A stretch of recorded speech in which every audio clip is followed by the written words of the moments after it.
അങ്ങനെ എന്നെ വിട്ടിട്ട് പോകാനാണ് നിന്റെ തീരുമാനമെങ്കിൽ അതിനു മുമ്പ് നിന്നെ ഞാൻ കൊല്ലും.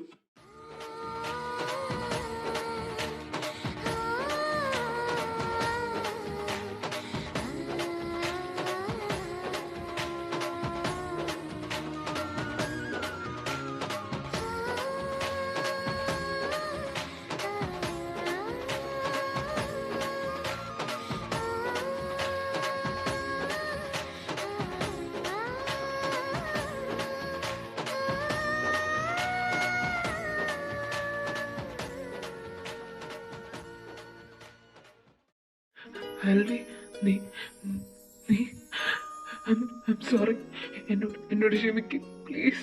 നീ എന്നോട് ചെയ്ത തെറ്റിന് ഒരിക്കലും മാപ്പ് തരാൻ പാടില്ല. പക്ഷെ എനിക്ക് എനിക്ക് നീ ഇല്ലാണ്ട് പറ്റില്ല.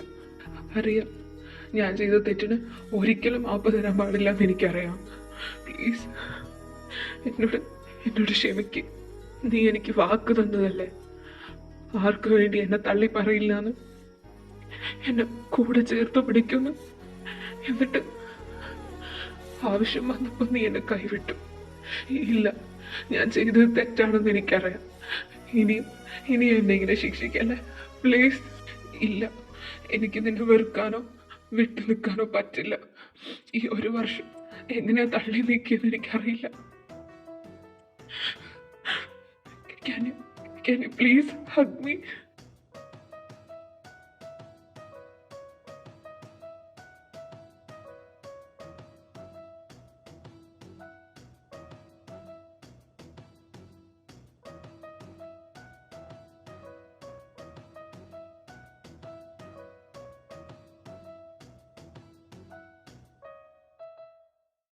ആ, മതി മതി മതി മതി, കരച്ചിലും പിടിച്ചിലും ഒക്കെ മതി. ഇതോടെ എല്ലാ പ്രശ്നവും സോൾവ്. നിങ്ങൾ കരച്ചിലൊന്ന് നിർത്തിയേ, എന്നിട്ട് ഇങ്ങോട്ട് നോക്കിയേ വീഡിയോ കോളിൽ ആരാള്ളേന്ന്. അപ്പ അപ്പ എന്താ ഇവിടെ? ഞാൻ നിങ്ങളുടെ ഈ സംഗമം ഒന്ന് ഷൂട്ട് ചെയ്യാൻ വേണ്ടി വന്നതാ. ടവർ മാത്രം കണ്ടാ പോരല്ലോ, ബാക്കിയുള്ളവരും കാണണ്ടേ അല്ലേ? ദേ നോക്കി, ക്രിസ്റ്റി ഉണ്ട്, ആദം ഉണ്ട്, അനന്തും ഉണ്ട്, ജിത്തും ഉണ്ട്, എല്ലാരും ഉണ്ട് വീഡിയോ കോളില്. ഹൽവി പ്ലീസ് തിരിച്ചു വാടാ. നിന്നെ തപ്പാത്ത സ്ഥലവും ഇല്ല. പറയാതെ നീ എന്തിനാ പോയത്? ചോദ്യവും പറച്ചിലൊക്കെ പിന്നെ. ഇപ്പൊ വീട്ടിൽ പോവാം, ബാ മക്കളെ. ആൽവി, അപ്പോ ഇത്രയും ദിവസം നീ എവിടെയാ സ്റ്റേ ചെയ്തുകൊണ്ടിരുന്നത്? വേറെ ആരുടെ കൂടെ? അപ്പയുടെ കൂടെ തന്നെ. ഞാനിങ്ങോട്ട് വന്ന പാടെ അപ്പ എൻ്റെ അടുത്തേക്കാണ് നേരെ ചെന്നത്. എന്നെ അറിയാവുന്നതുകൊണ്ട് ഞാൻ ഇത്രയും കാലം അവിടെ തന്നെയാണ് നിന്നുകൊണ്ടിരുന്നത്. ആടാ, ഈ ഒരു വർഷമായിട്ട് ഇവൻ എൻ്റെ കൂടെ തന്നെ ഉണ്ടായിരുന്നു. നീ ഇങ്ങോട്ട് പോരുവാന്ന് പറഞ്ഞപ്പോഴേ തോന്നി ഇതിനൊരു അവസാനം ഉണ്ടാവുമെന്ന്. അതുകൊണ്ടാ നീ വരുന്നതിന് കുറച്ച് നേരത്തെ മുമ്പ് ഞാൻ ഇവനെ ഇങ്ങോട്ട് പറഞ്ഞു വിട്ടത്. എന്നിട്ട് നീ ഇറങ്ങിയ പാടെ നിന്റെ പുറകെ ഞാനും ഇങ്ങ് പോന്നു. ഈ ഒരു വർഷം ഇവൻ എന്തുമാത്രം അനുഭവിച്ചു എന്ന് എനിക്കറിയാം. നീയും ഒരുപാട് അനുഭവിച്ചു എന്ന് എനിക്ക് മനസ്സിലായി. ഇനിയെങ്കിലും തെറ്റിദ്ധാരണകളൊക്കെ മാറ്റി എല്ലാം മനസ്സിലാക്കി സന്തോഷമായിട്ട് ജീവിക്കാൻ നോക്ക്. അതായിരിക്കും എല്ലാവരും ആഗ്രഹിക്കുന്നത്. മനസ്സിലാവും, ഞാൻ ചെയ്തത് വലിയൊരു തെറ്റാ. അതിനുള്ളതെല്ലാം ഞാൻ അനുഭവിച്ചിട്ടുണ്ട്. ഇനി ഇനി എനിക്ക് ആൽവിയുടെ കൂടെ സന്തോഷത്തോടെ ജീവിക്കണം.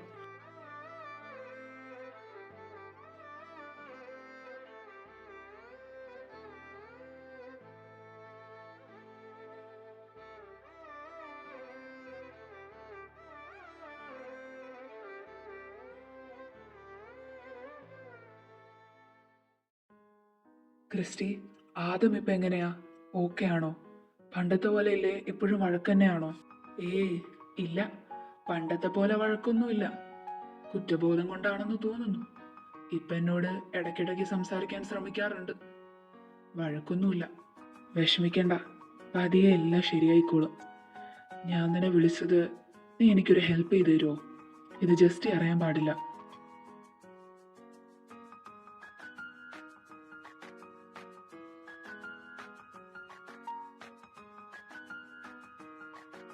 ജസ്റ്റി, ഞാനേ ജെയ്ഡൻ്റെ ചായൻ്റെ അവിടം വരെ ഒന്ന് പോയിട്ട് വരാം. കൊച്ചിനെ ഇതുവരെ കണ്ടില്ലടാ. ഇവൻ എന്നെ ബർത്ത്ഡേ ആണെന്ന് മറന്നുപോയോ? ആ, സാരില്ല, നീ പോയിട്ട് വാ.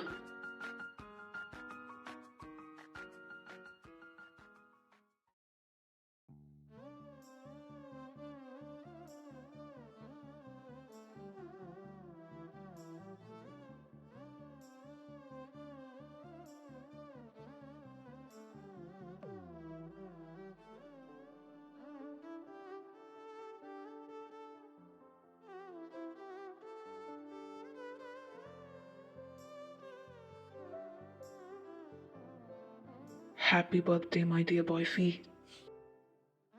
Thank you so much.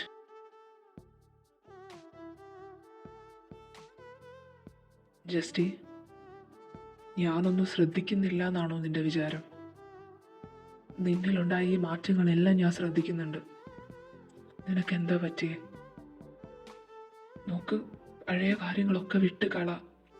Now we are okay. എന്നെ ഒന്ന് തൊടാൻ പോലും നീ ഒരു 100 വട്ടം ആലോചിക്കുന്നത് ഞാൻ കണ്ടിട്ടുണ്ട് ഈ ഒരാഴ്ചയിൽ. എന്തിനാ അത്?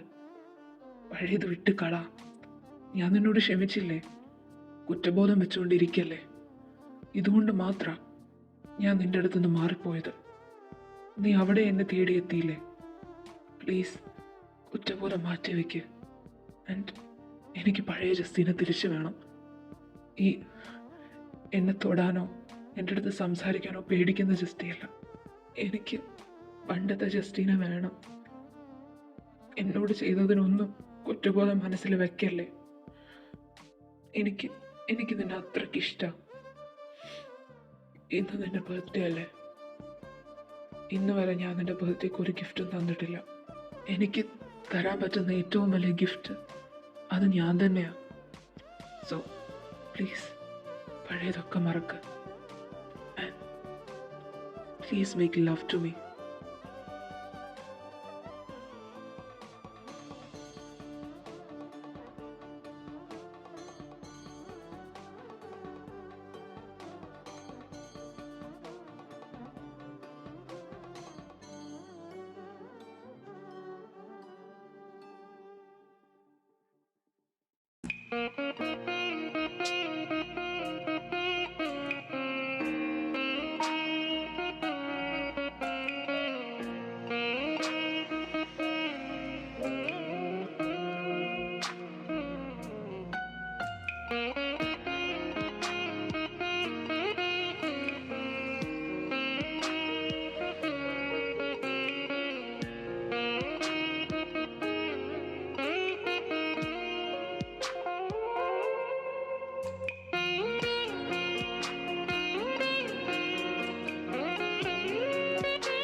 അതെ സിദ്ധുവേട്ടാ, ഞാൻ വന്നു.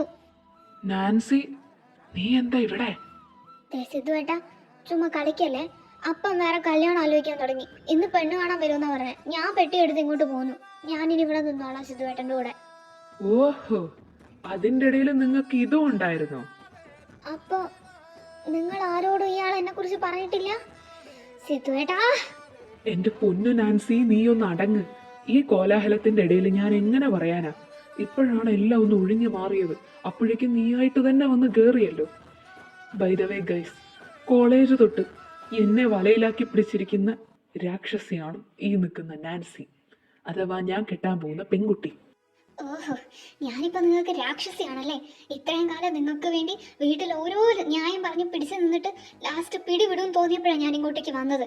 രാക്ഷസിയാണല്ലേ? ശരിയാക്കി തരാം കേട്ടാ. അയ്യോ നാൻസി, ഞാൻ അങ്ങനെ ഉദ്ദേശിച്ച് പറഞ്ഞല്ല. എന്റെ പൊന്നല്ലേ, ചക്കരയല്ലേ, പിണങ്ങല്ലേ. ജസ്റ്റ് ആൽവി ഇതുവരെ എഴുന്നേറ്റില്ലേ? അവനെ താഴേക്കൊന്നും കാണുന്നില്ലല്ലോ. സമയം 10 മണിയായിട്ടോ.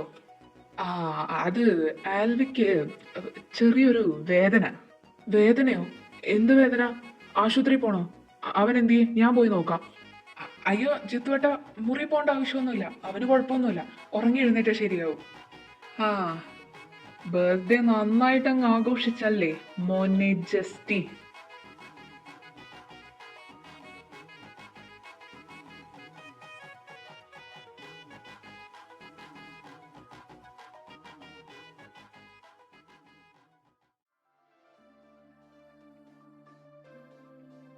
ഉം, എന്തിനാ എന്നെ ഇങ്ങോട്ട് വിളിച്ചുകൊണ്ട് വന്നേ? എന്താ പറയാനുള്ളത്? അത് സോറി പറയാൻ. I am sorry. വെറുതെ ഇത്രയും കാലം നിന്നോട് ദേഷ്യപ്പെട്ട് വഴക്കിട്ട് എനിക്ക് എനിക്ക് ആൽവിനോടുള്ള ദേഷ്യം ഞാൻ നിന്നോട് തീർത്തുകൊണ്ടിരുന്നത്. നീ അവൻ്റെ ഫ്രണ്ടായിരുന്നല്ലോ. അതുകൊണ്ട് അതുകൊണ്ടാണ് ഞാൻ നിന്നോട് അത്രയും ദേഷ്യപ്പെട്ടതും വഴക്കിട്ടതും ഒക്കെ. പിന്നെ കോളേജിൽ വഴക്കിട്ടത് അതെനിക്ക് നിൻ്റെ അടുത്ത് വരാൻ വേണ്ടിയാ. എനിക്ക് നിന്നെ ഇഷ്ടമായതുകൊണ്ടാ. എന്താ ഇഷ്ടമാണെന്നോ? ഇയാളെന്താ പറഞ്ഞു വരുന്നേ? കോളേജിൽ ഞാൻ എന്ത് കാണിച്ചാലും ആരും എന്നെ എതിർക്കാറില്ല. ശാസിക്കുകയാണെങ്കിൽ അത് ജസ്റ്റിയോ അല്ലെങ്കിൽ ജിത്തുവോ അവരാരെങ്കിലും ആയിരിക്കും. അങ്ങനെ ഇരിക്കുമ്പോഴാണ് നീ കടന്നു വന്നത്. നീ എന്നെ എതിർക്കുക മാത്രമല്ല, ഫസ്റ്റ് ഡേ തന്നെ നീ എന്നെ തല്ലി. അങ്ങനെ ആറ്റിറ്റ്യൂഡ് ഉള്ള ഒരാളെ ആയിരുന്നു ഞാൻ ആക്ച്വലി തപ്പിക്കൊണ്ടിരുന്നത്. എല്ലാവർക്കും എന്നെ കണ്ട പേടിയായിരുന്നു. പക്ഷെ നിന്റെ കണ്ണിൽ ആ പേടി ഞാൻ ഇന്നേ വരെ കണ്ടിട്ടില്ല. നീ ശ്രദ്ധിച്ചിട്ടുണ്ടോ എന്ന് എനിക്കറിയില്ല. നീ മിണ്ടാതിരിക്കുന്ന സമയങ്ങളിലൊക്കെ ഞാൻ നിന്നെ അങ്ങോട്ട് വന്ന് ചൊറിഞ്ഞ് പ്രശ്നം ഉണ്ടാക്കാറുണ്ട്.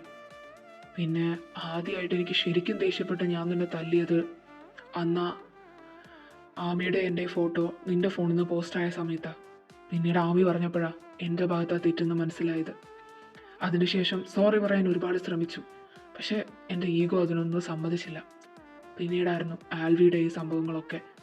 അതും കൂടി ആയപ്പോഴേക്കും ആൽവിയോടും നിന്നോടും ഒക്കെ ഒരുതരം ദേഷ്യമായിരുന്നു. അവനോടുള്ള ദേഷ്യം ഞാൻ നിന്നോട് തീർക്കുമായിരുന്നു, അവനെ കിട്ടാത്തതുകൊണ്ട്. സത്യം മനസ്സിലായപ്പോൾ തെറ്റെല്ലാം എൻ്റെ ഭാഗത്താണെന്ന് മനസ്സിലായി. അതിന് ക്ഷമ ചോദിക്കാനാ. I am sorry. സോറി പറഞ്ഞതൊക്കെ മതി. നിങ്ങൾ എന്നോട് വഴക്കിടുന്നതോ അല്ലെങ്കിൽ തല്ലുന്നതോ ഒന്നും ഞാൻ സീരിയസ് ആയിട്ട് എടുത്തിട്ടില്ല. അന്ന് എനിക്ക് വലുത് ആൽവി അല്ലായിരുന്നു. അതുകൊണ്ട് ആ കാര്യമൊന്നും ഞാൻ ഇന്നുവരെ ശ്രദ്ധിച്ചിട്ട് പോലുമില്ല. സോ ഇറ്റ്സ് ഓക്കെ, എനിക്ക് വിഷമമൊന്നുമില്ല. പിന്നെ അന്ന് തോന്നിയ ആ ഇഷ്ടമല്ല, മേ ബി ക്രഷ് അല്ലെങ്കിൽ അട്രാക്ഷൻ, അതിനിപ്പോഴും ഒരു മാറ്റമില്ല. So if you like, would you go on a date with me? അത് ആലോചിക്കാവുന്നതാണ്. പക്ഷേ എനിക്ക് കുറച്ച് നിബന്ധനകളുണ്ട്. നമ്പർ 1, ചിരിക്കണം. നമ്പർ 2, ഈഗോ മാറ്റിവെക്കണം. നമ്പർ 3, എന്നോട് ദേഷ്യപ്പെടാതെ പെരുമാറണം. നമ്പർ 4, കാണുന്നവരെ ഒന്നും കയറി തല്ലരുത്. നമ്പർ 5, ദേഷ്യം കൺട്രോൾ ചെയ്യണം. ഇത്രയും ചെയ്തു കഴിഞ്ഞാൽ I am always ready to go on a date with U.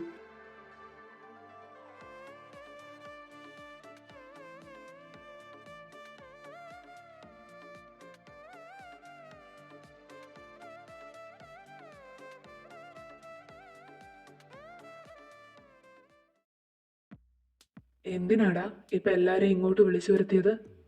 എന്തെങ്കിലും പറയാനുണ്ടോ? അതെ, ഒരു പ്രധാനപ്പെട്ട കാര്യം പറയാനുണ്ട്. എല്ലാവരും വിചാരിച്ചു വെച്ചിരിക്കുന്ന പോലെ നമ്മുടെ റിവെഞ്ച് അവസാനിച്ചിട്ടില്ല. നീ എന്താടാ പറഞ്ഞു വരുന്നേ? മനസ്സിലാവുന്നില്ല. We still have 1 person left. എല്ലാം ചെയ്തു വെച്ചിട്ട് ആട്ടം കണ്ട് രസിച്ചവൻ. അയാളിനിയും ബാക്കിയുണ്ട്.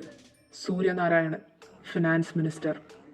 എന്തായാലും എനിക്കോ ആൽവിക്കോ ഇനി ഒരിക്കലും പുറത്തിറങ്ങി നടക്കാൻ പറ്റില്ല. കാരണം നിങ്ങളെ ആർക്കും അറിയില്ല, പക്ഷെ ഞങ്ങൾ രണ്ടുപേരും പോലീസിൻ്റെ നോട്ടപ്പുള്ളികളാണ്. അതുകൊണ്ട് ഞാനൊരു തീരുമാനം എടുത്തിട്ടുണ്ട്. നമ്മുടെ ഈ ഗ്രൂപ്പ് ഒഫീഷ്യലാക്കിയാലോ എന്ന്. ഒഫീഷ്യൽ മീൻസ് നീ എന്താ ഉദ്ദേശിച്ചു വരുന്നത്? നമ്മുടെ ഇടയിൽ ജോലിയുള്ളത് അനന്തുവേട്ടന് മാത്രമാണ്. ബാക്കി നമ്മൾ ആര് പുറത്തിറങ്ങിയാലും നല്ലൊരു ജോലി കിട്ടില്ല.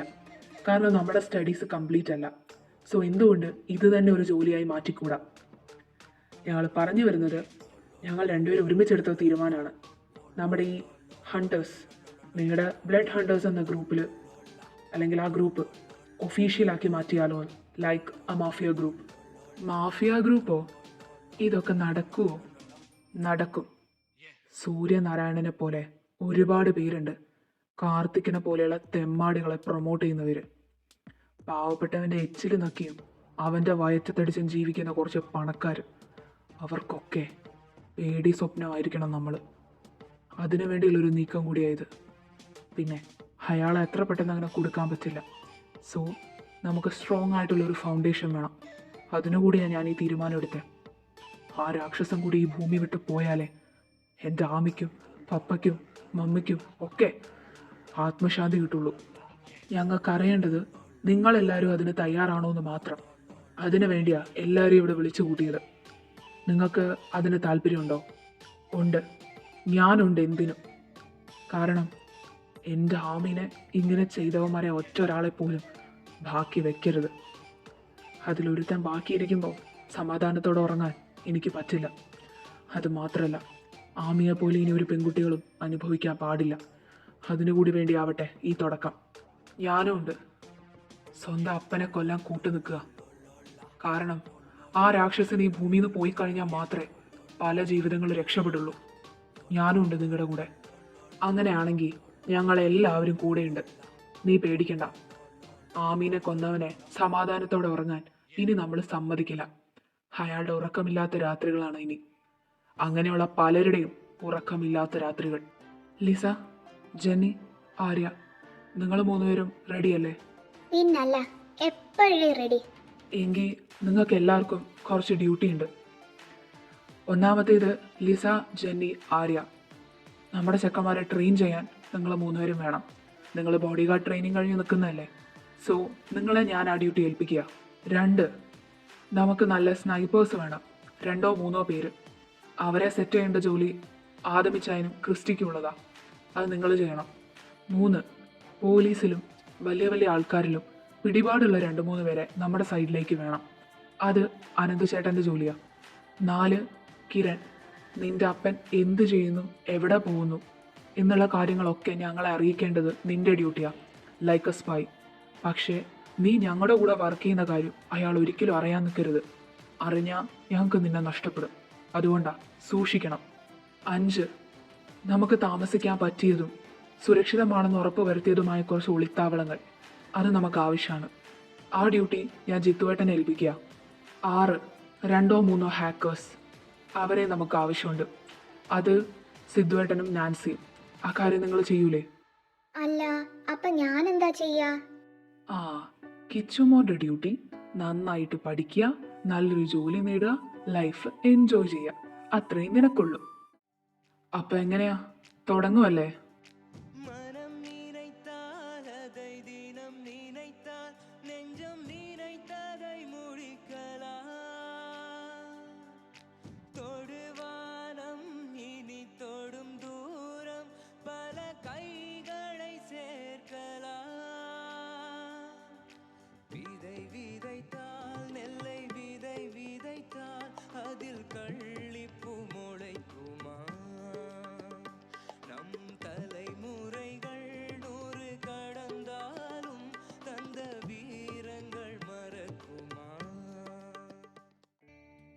ഹേ ബണ്ണീസ്, എല്ലാവരോടും ഒരു കാര്യം പറയാനുണ്ട്.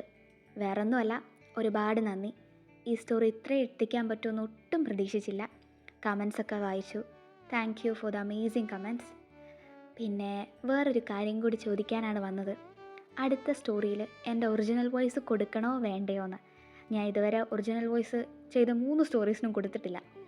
കാരണം ഈ വോയിസ് ഒരു ക്യാരക്ടറിന് ചേരാത്തതുപോലെ. അപ്പോൾ എന്താണ് നിങ്ങളുടെ അഭിപ്രായം എന്ന് കമൻ്റ് ഇടുന്ന എല്ലാ ബണ്ണീസും ആഡ് ചെയ്യണം കേട്ടോ. അപ്പോൾ അടുത്ത സ്റ്റോറിയിൽ കാണാം. അടുത്തതൊരു 1 ഷോട്ടാണ് ഉദ്ദേശിക്കുന്നത്.